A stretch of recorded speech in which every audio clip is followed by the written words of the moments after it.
Hello, welcome everybody to the BeeWyzer interview on impact investing.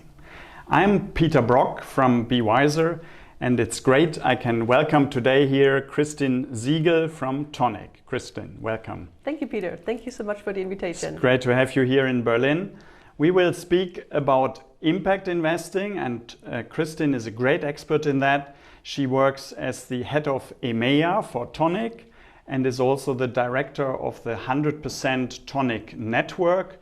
That's a group of family offices, also foundations, that deal with impact investing and really focus 100% on that. Prior to her role at Toniic, Kirsten was in the fund management industry in various private banks. But now let's get started. Let's go into the interview on impact. Thank you. Thank you, Peter. Really looking forward.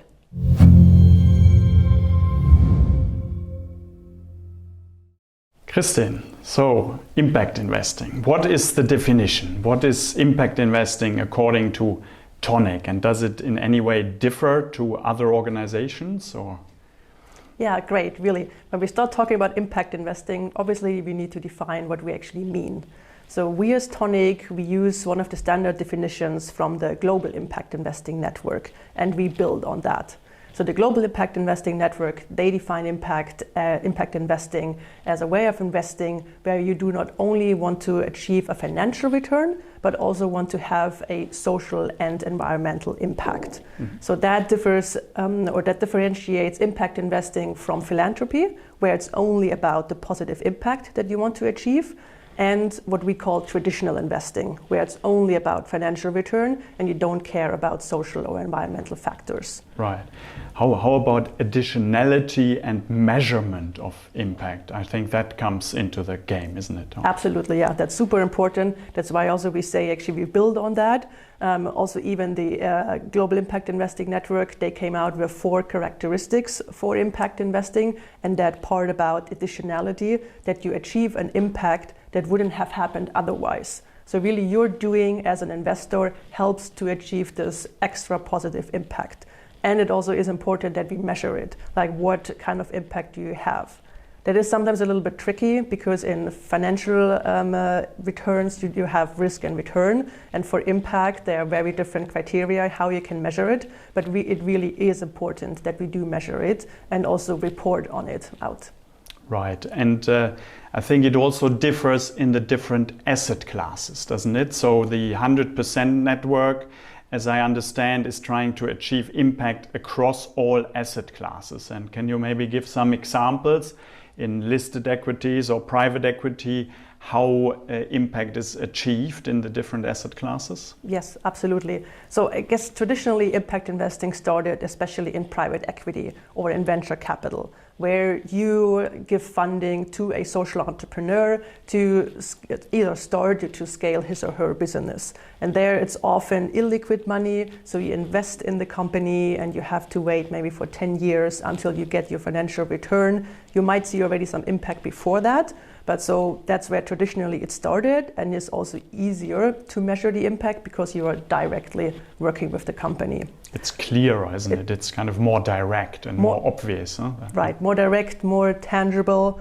But then our members from the 100% network said, well, I cannot have all my money in private equity. I also need to have it in public equity, for example. Some I also have in cash or in bonds or as a real estate. And they said, like, I only feel like a true impact investor if I really invest all my money impactfully.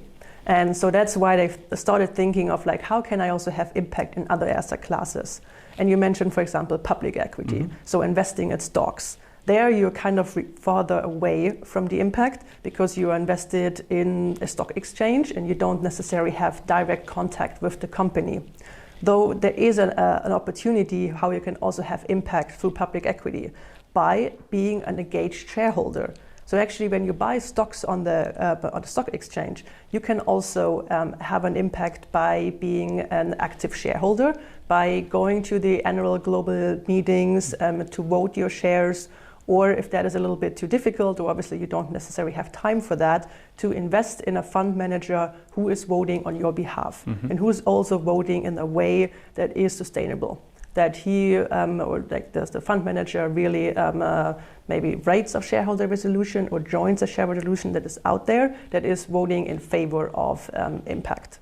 And from the investor point of view, it's also the signaling effect, is that right? Also, so that you direct more capital into impactful companies, and by that you create a signaling effect to the market. Yes, absolutely. One good example of that is the divest invest movement. So divesting means that a lot of investors have divested from fossil fuels. And maybe if you as an individual investor do that, it doesn't have like a big signaling effect. But if like millions of people around the world are doing it and like are divesting actively from fossil fuels, then like a BP or Shell or others, they will actually realize it, that not so many shareholders are out there. And then that's the divesting part, but then also investing actively in renewable energies, for example. So yes, signaling and engaging.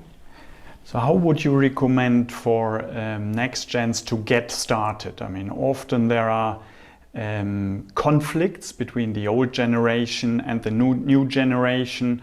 Some people don't want to be investing in impact. And how could people get started? Is it by just doing a little bit in impact? Or would you recommend start with a whole portfolio? Or what is your way to approach this? Yeah. I think there are probably several ways to get started. That also depends on the situation of the family. But often we have seen that the next generation is actually pushing impact investing. And certainly one way to get started is doing what you're doing right now. Inform yourself about impact investing. There's more and more material coming out that you can read or you can listen. Also super important to talk to others, to talk to your peers. What do they already do in impact investing? There are several conferences that you can attend also online. And then start having that conversation with your family and see how open they are to the idea. And then based on that, you can decide if you as a family want to think about your individual values and then your personal and then your family values, and then decide how you want to invest. Or if maybe your parents or the next generation is still a little hold back and not quite sure if they should do it, then obviously you could also start yourself. Maybe ask for a little bit of money already to have a small portfolio, do some first investments, get your hands dirty, like, put your toe in the water and just try it out. And then you are learning by doing. And then more and more you can do more investments, maybe explore another asset class, and then show these results to your parents or the other generation. Maybe let's just briefly come back to the beginning. You differentiated between philanthropy and impact investing. But where does philanthropy stop and impact start, or otherwise? And is it additional? Do you think both ways are needed, or is there a possibility that impact kind of will increasingly replace philanthropy? What's your opinion on that? Yeah, so my personal opinion is that really we need both. It goes very much hand in hand. The problem is we do not have enough philanthropic money available, and we do need impact investing to go hand in hand with philanthropy.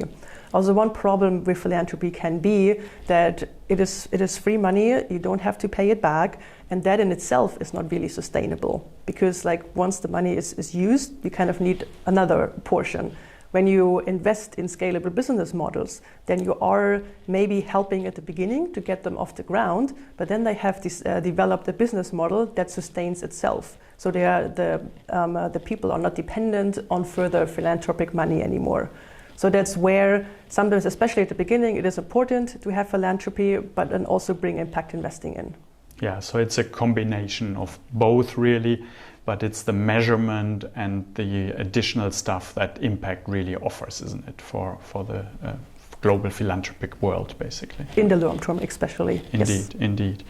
So, I mean, to conclude a little bit, maybe, what would be your key messages nextgens can take away when they want to get started on an impactful investment journey? What would be your key recommendations? I guess my key recommendation is really to get started. To not let the perfect be the enemy of the good, but to choose a investment maybe that you are really passionate about, put a little bit of money in it, do the due diligence, meaning analyze maybe the investment, and to get started, and then see over time how it develops.